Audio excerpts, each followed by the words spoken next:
For 1,000 years, the world whispered about a warlord who could not fall. His name was Xu Wenwu. Across ancient battlefields, empires rose and crumbled before him. Kings bent their knees. Armies shattered like glass against his unstoppable force. Around his wrists shimmered 10 ancient rings, relics of forgotten origin. They glowed with blue energy, humming with power that defied time itself. With those rings, Wenwu conquered nations. With those rings, he stopped aging. With those rings, he became a myth. He called his empire the 10 Rings. And for centuries, he ruled from the shadows. Chapter 1. The boy without a name in a quiet village hidden beyond bamboo forests and mountain mist. Wenwu met the only force he could not conquer. Her name was Ying Li. She stood between him and the entrance to Te Loa, mystical realm untouched by greed. Wenwu arrived as a conqueror. He left disarmed, defeated not by power, but by grace. Ying Li fought him without the rings. Her movements were poetry. Wind and water obeyed her gestures. When she struck, she did not wound his body. She silenced his rage. For the first time in 1,000 years, Wenwu removed the rings. He chose love over war. Together they left conquest behind. They built a home. They had 2 children, Shang-Chi and Xiaoling. For a while, there was peace. Chapter 2. When peace. Shang-Chi was only 7 when he first saw blood. His mother refused to return to Tai Lo. She chose her family instead of power. But Wenwu's past would not stay buried. Enemies came for revenge. Ying Li fought them without her powers, for she had given them up to be with Wenwu. She fought for her children. She died protecting them. That day, something ancient and cruel returned to Wenwu's heart. He put the rings back on. The 10 rings rose again. And Shang-Chi's childhood ended. Chapter 3.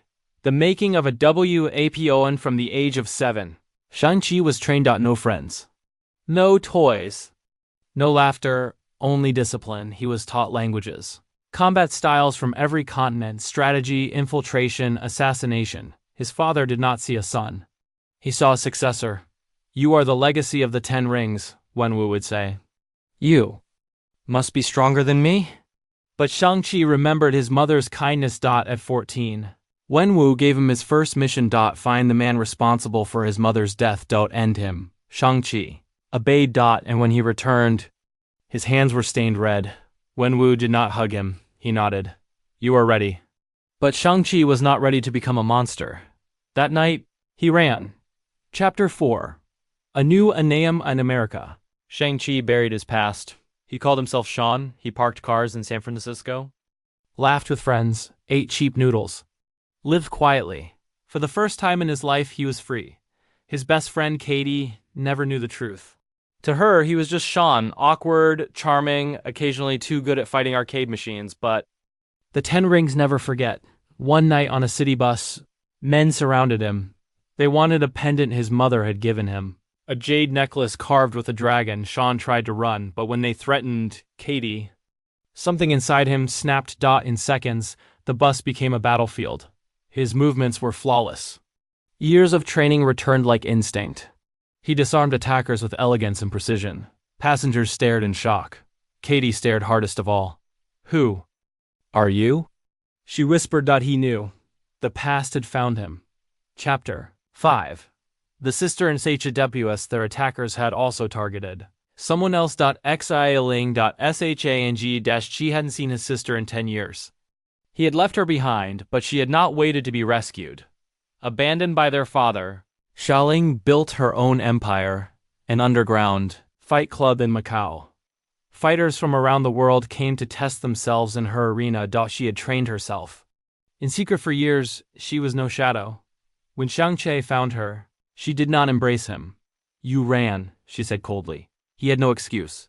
Moments later, the 10 rings arrived, and at their center stood Wenwu. Chapter 6. The father returns. Wenwu had not aged. The rings pulsed with ancient energy. He did not look angry. He looked certain. Your mother is calling to me, he said. He claimed Ying Li was alive, trapped behind a mystical gate in Ta Lo. He believed dark forces imprisoned her. He intended to break the gate open. Shang-Chi knew Ta Lo was protected. For a reason, whatever is calling you, it isn't her. Shang-Chi warned. Wenwu struck him aside with the rings. You still doubt me. The 10 rings captured Shang-Chi, Xialing, and Katie. They were taken to the ancient compound. Wenwu prepared for war.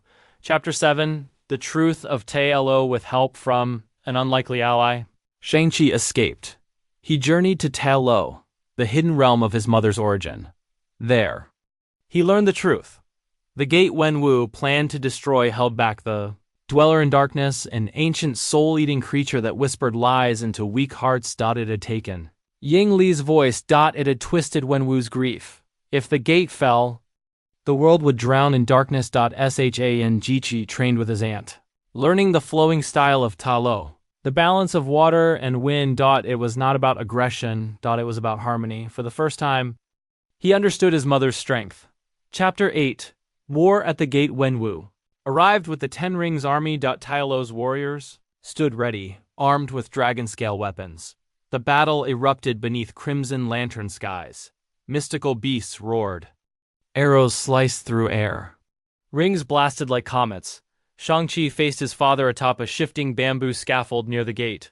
The rings clashed. Against wind-borne strikes, you are weak. Wenwu roared. I am not you, Shang-Chi answered. The dweller's whispers grew louder. The gate cracked. Wenwu struck with full power, but Shang-Chi did not resist with force. He redirected. Flowed. Balanced. He embraced both parents' teachings. Discipline and compassion. The rings shifted color. They responded to him. In a final clash, Shang-Chi disarmed Wenwu. The gate shattered. Darkness exploded outward. Chapter 9. The CCRI phase. See their Dweller in Darkness emerged. Vast and monstrous, devouring souls. It seized Wenwu. In that moment, Wenwu saw the truth. Ying Li's voice was gone. Only emptiness remained. He looked at Shang-Chi, not as a weapon, but as a son. I'm sorry. With his final breath, Wenwu sent the 10 rings to Shang-Chi. Then he was gone.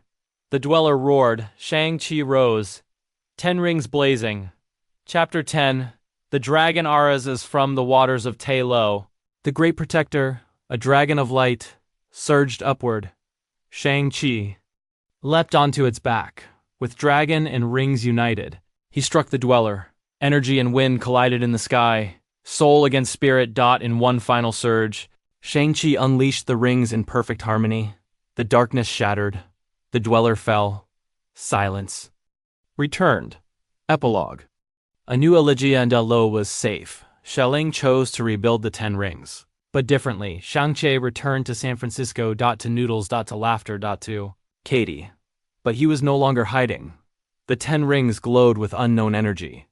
Their origin remained a mystery somewhere in the cosmos. Something answered their signal. And Shang-Chi, no longer Sean, stood ready. Not as a weapon. Not as a conqueror, but as a guardian, the master of the 10 rings.